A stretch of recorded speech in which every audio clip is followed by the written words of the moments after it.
Hey there folks, and welcome back for another video. I'm your host CDB, or you can call me Chris. And if this is your first time, welcome. And if you're coming back, of course, welcome back. We got a lot to do today, and we're going to start out with soap by Murphy and McNeil. New company to me. Never used this soap before. I wouldn't know Murphy and McNeil if they fell on me. I don't know anything about the company, but some folks told me to try Trinity because I love Creative Ventus, and I happened along the artwork for this on their website, and I clicked on it. I'm like, I gotta look at that because it's super cool. And man, this is a Creed, a Creed-inspired scent, Creed Viking. And when I popped the top, I'm in. Creed has never let me down on a fragrance or any soap that's inspired by Creed, I should say. And this is another great one. Scent strength out of the tub is about 4, slightly under medium. The fragrance is beautifully, beautifully blended. I find that sometimes with artisan soaps, you get some artisan soaps and the notes are fighting and clashing, and everybody makes a big deal about how great it is, but it's just a mess. And sometimes you get soaps like this. Now, again, this is based on a Creed scent. It's beautiful. What I get out of this is some lemon, I think, and again, I'm not reading from notes, so I don't know. It's got a little sandalwood quality sort of on the backside for me. It is a beautifully blended fragrance, and that makes it kind of difficult to pick out individual notes. Again, sometimes artisan soaps, you can easily pick them out because they're clashing. Not the case with this one. Beautiful scent. I love it. Now, the other thing that attracted me to this when I was looking at it, I saw that it was a collaboration with John Perry, who I know and have met before. I love John. He's a friend of mine. And also Chicano Designs, who I don't know, but if they're responsible for this artwork, big thumbs up. I like it. It's like a sugar skull kind of thing. The price on this, $24.99 for 5.5 ounces. That comes to about $4.54 per ounce. That is getting to be an expensive soap. However, it's not beyond that $5 an ounce level, which is really, really pricey. So this is getting expensive, but it's not extremely expensive. I must say, the only thing I didn't like about this was there was a little air bubble on the label, and it sort of triggered my OCD, and I've tried to push it out as much as I could, and you can't really tell on this white label. On my other one, which was the Trinity, it's on black, and I kept trying to get it out, and it left a little white spot, which really triggers my OCD. It's really the only complaint I have thus far. Again, I haven't used it yet. Maybe I'll have more complaints. I don't know. Let's show you the ingredients right there. And there's your ingredients. This one has duck fat and other nice ingredients in it. We're going to be rolling with the Karve again today. I've really wanted to put this through its paces. And this is the E plate. We're going to use a blade. This is Diamond Edge that was sent to me by Aaron from Canada. And this is supposedly made by the folks who make Super Max. So first time using this blade. It's made in India. We'll see how it goes, and hopefully it will go very well in the Karve. And I've had some really good shaves in the Karve Christopher Bailey razor so far. Christopher Bradley, if you prefer. Again, every time I show this razor, I like those posts. That's something I like. The blade fits in there, and you can hold it quite easily. This is a very easy razor to get the blade in and out of. I know some people don't like the overhang. I personally like the design of this razor. I think, for me, that overhang, I think it looks cool. I know some people don't like that, but I do. They do offer a cap that covers these. I don't really care for that, to be honest with you. I like this the way it is, and it's the way I will roll with it. By the way, I want to mention, Jack from the Virtual Groom Room sent me this razor. I had owned one previously, and I was talking to him, and I said, I don't think I really gave it a fair shot because I think I had the B and E plates. And by the way, GrayDog bamboo, terrific brush. Anyway, in my conversation with him, I said, I don't think I really gave it a fair shot because I think I needed more juice. And as a result, he sent me this razor as a gift. And I have been having some really good shaves with it, and I really, really appreciate it, Jack. Thank you very much. He told me this was not a promotional item from Karve. It was a gift. And so thank you very much. I really appreciate it. And it is, by the way, a razor I have bought before. And I did send him an email and offer to pay for it. I said, hey, you can invoice me because this is a keeper for me, you know. I found that with the Karve, you don't get as much blade feel on your skin as you might with, if you're accustomed to using razors. And so you see me using a lot of different razors of various aggressions. And so I'm accustomed to feeling a good bit of blade on my face at times. And this razor is designed for it not to feel very aggressive in relative to other razors. So it's tough on the beard, but not tough on your face. That's the way I would describe it. And that's a good thing. But if you're used to rolling with like R41 or other aggressive razors from time to time, you're not going to feel that even with this E-plate. And I think they go up even a couple of levels, or at least one, maybe two. Anyhow, I found that you have to trust that this razor is working, and it does. So if you let it do its job, it will, but you're not going to feel it as much as you would maybe some of the other. So for example, when I'm using the above the tie H, I'll feel perhaps a little more blade on my face. And so it's different, and it requires a little bit of getting used to. Now, if you prefer not feeling a lot of blade and you have a lot of razors that you don't feel a lot of blade with, then it's going to feel just fine right out of the gate. So take that under consideration as far as the way the Karve goes. If you get one, and you get, you know, the plate that you think is right for you, if it doesn't feel right away, give it some time. See how the actual razor is shaving and not how it feels like in terms of blade. And you might have to bump it up a level in plate. I think B and C, and the ones I have now are D and E. And I'm going to actually buy an open comb plate, maybe a couple of different ones just for the heck of it. Just to see, you know, how they're more aggressive, how their most aggressive plates feel to me. But this E is, I think, a really good plate for me. And I've been getting really good shaves out of it.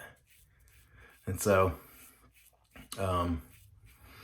it's been going really well for me. Now, some people, I've gotten some comments and said, yeah, you know, the Karve is an overrated razor. I'm not finding that it's overrated. From my perspective, it comes at a very good cost relative to other premium offerings. And I think you're seeing a lot of videos, and a lot of people have them because they're more affordable. Now, it does require some time to get them, you know, depending on what you're ordering. And I know some people have complained about that in the past. But overall, I find it to be a really nice razor, and it comes at a really good price as far as premium offerings go. Okay, the first pass with this soap was outstanding. I had no performance issues whatsoever. The scent, a little bit more. I'd say it kicked up to the 4.5 level. So just slightly under medium. It's got a great scent. And I can tell you right now, based on the way it's felt so far, that, you know, this is a brand I'm probably going to try more of, even at that $4 and, you know, 50 cents, a little over that level. I like their artwork for one. You know, I was looking at a lot of their offerings on their webpage. I'm gonna get a little more soap out of my bowl here. And I find their artwork to be really cool. I don't know, it just kind of speaks to me, you know. And so I like their just sort of style. I like their labels, you know. It's kind of cool. It's different. And if they have more scents like this one, which I really like, so I'm going to be getting the aftershave. I've never really experienced Creed Viking before, but I've really enjoyed every Creed scent I've ever experienced. And in some ways, I think you can really tell the difference in a big perfume house like Creed in the way they blend and come out with fragrances versus some of the smaller artisans. Now, let me say this. A lot of the artisans have beautiful original scents that are absolute perfection. But sometimes, in my opinion, they come out with scents that are just a mess. A mess of just stuff thrown together that just to my nose, it's just like, what is going on here? You know, and it just depends, you know. But I also find that, generally speaking, the artisans do a good job with their scenting. And most of them are quite skilled at it. So I'm not at all knocking artisans. But you will get the occasional scent that's like, what? You know? And so, you know, some take more risks than others on that front, and they really go for it. And so I think you have to respect them for going for it and sort of taking risks. I mean, that's something to be applauded. I don't always like the product when I get it. And sometimes I feel like I've been burnt. You know, because you read the description and you expect one thing and you get another and you're like, what? But, you know, it is what it is. I was talking yesterday to Shave Cave. We had a conversation on the phone, and it was a lot of fun. He is a very interesting and cool dude. We had a lot of fun, and I'm sure we'll be talking more. Reed from Shave Cave. So if you haven't checked out his channel, check him out. He is really a student of shaving. Like, we were talking about stuff that happened 7-8 years ago, you know, videos that were made, a lot of old school stuff. That guy is in it, man. Like, he knows about soaps that are no longer there. We talked about all kinds of stuff, and it was a lot of fun. So thank you, Reed, for the conversation. It was cool, and I look forward to talking to you more. And he said, you know, I'm a fan. I said, no fans here. You know, you're just a shaver like me, and let's just call ourselves friends. You know, that's the way I look at it.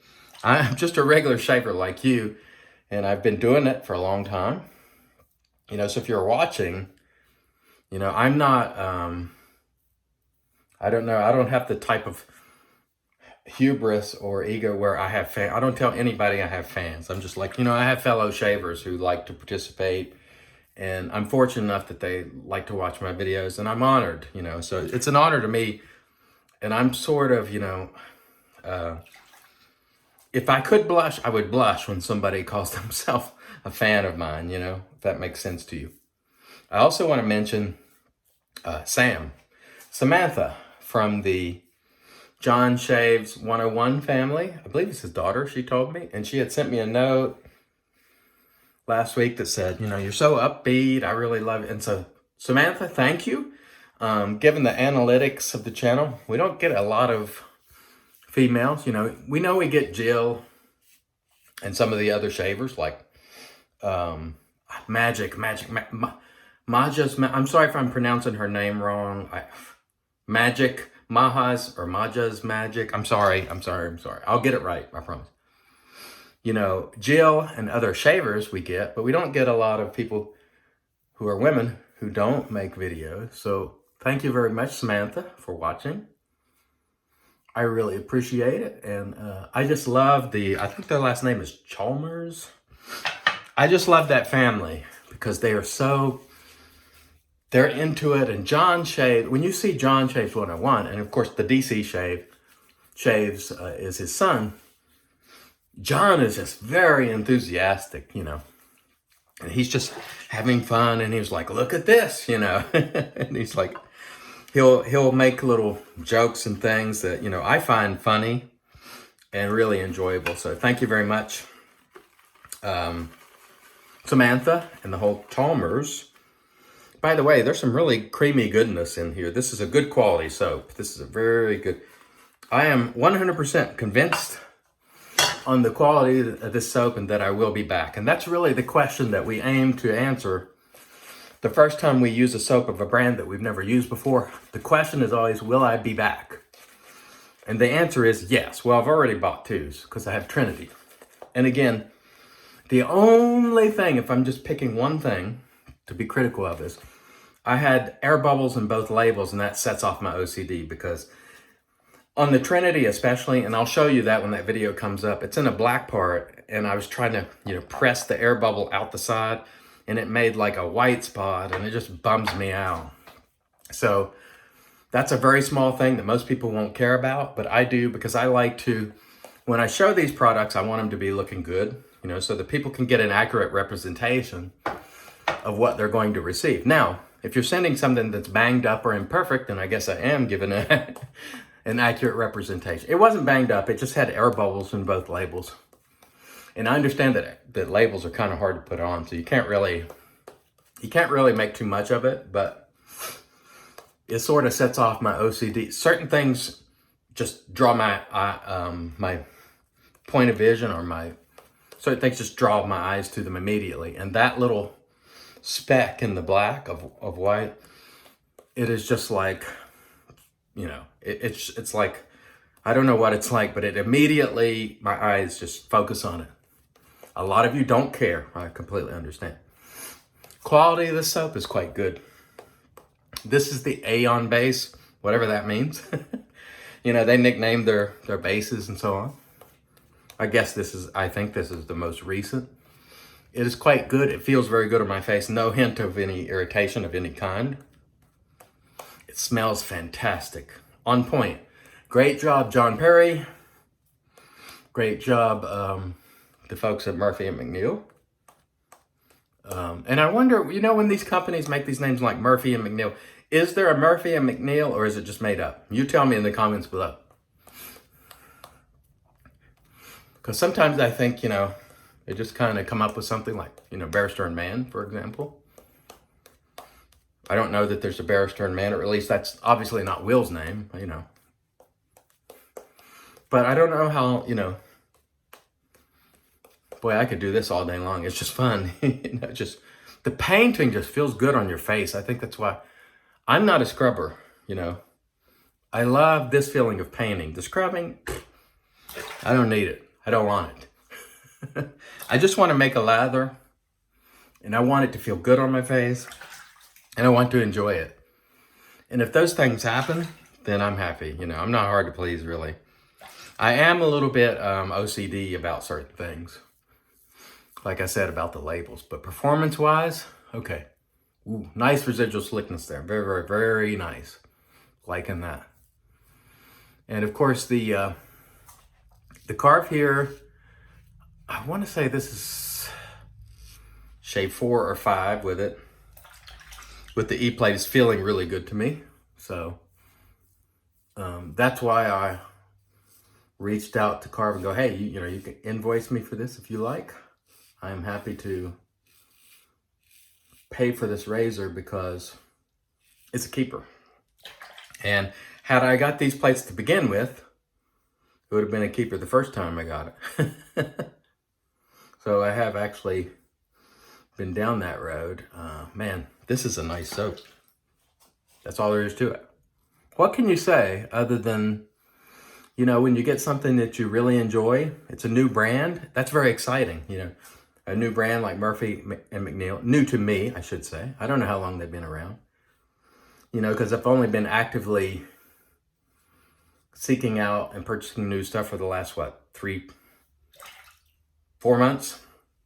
So, new to me. Again, feeling no irritation. Performance is quite good.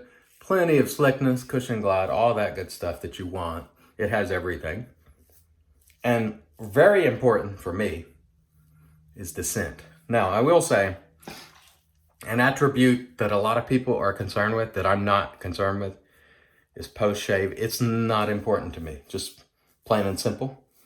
Now, if a soap completely dried my skin out to the point where I needed some additional conditioning, it would be a concern. But most soaps don't do that for me. So I don't have any problems, you know, in that area. So I don't know, I don't generally talk a lot about post because it is not a concern of mine. I am concerned with how does this shave? How does it smell? Am I getting any irritation? Is there plenty of slickness, cushion, and glide? What you do after the shave is your business, as far as I'm concerned. And what happens after I do the shave is my business. So the post is none of your business.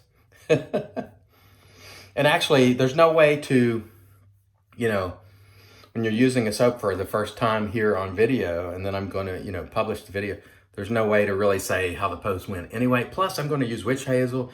I'm going to use an aftershave. And so almost everybody uses some sort of post-shave product. So what does it really matter? For me, what does it matter if you're going to use post-shave products? Unless you're just using a an alcohol splash that has just fragrance and alcohol in it, then you might need, you might be concerned with the soap post. But a lot of people use bombs, witch hazels, and all that. It really, to me, diminishes the need for a soap with a strong post, just for my use case. Let me rinse. We'll come back and get to the post. Stay tuned. And all right, we're back with our Lancaster Razor Works Black Sheep towel. And I must tell you, fine people, that was a phenomenal shave. Class A across the board. The brush felt great. Razor felt great. The soap was outstanding in performance. Smells excellent. Again, this was the Gael Laoch from Murphy and McNeil. First run with Murphy and McNeil. I will be back. This is a brand you should consider. And this one in particular has a terrific fragrances. Terrific fragrance. Thumbs up for me. I guess they have terrific fragrances. I won't edit that out. GrayDog brush with the Timberwolf knot. Thumbs up. Thank you, GrayDog. I really appreciate that. And the Karve with the E-plate. Absolutely phenomenal. And our diamond edge blade was quite good as well. Quite smooth. Thank you, Aaron. Thank you, Jack, from the Virtual Groom Room. Stellar razor. I love it. And we're going to finish off today with the club. This sneaky Pete Charkelis. He's not really sneaky. I just like to say that. Pete doesn't call her right anymore. I don't see him commenting on my videos. Where is Peter Charkelis? Maybe he's mad at me. I don't know. But I still love Pete. And I have broken bread with Pete. I have met Pete. He's a good dude. But he doesn't call her right anymore. You all tell Pete, all of you who know Peter, tell him that CDB says he doesn't call, he doesn't write. I don't hear from him anymore, and I miss him. Make sure you let him know. If you've hung in this long, I know you're the real deal, so I know you'll do it. El Gaucho. Doesn't smell anything like the Gael Laoch, but I haven't used it for a long time. And I thought, let's just throw on some El Gaucho today. A little Sneaky Pete from the club. Charkelis. Very nice. I want to thank everybody for joining me. I'm up to 23 minutes because I'm yapping. I thank you. I have enjoyed it. I've had fun, and that's why we're at 23 minutes. I hope to see you again soon. Until next time, I want to remind you, it's your shave. Do it your way, and God bless.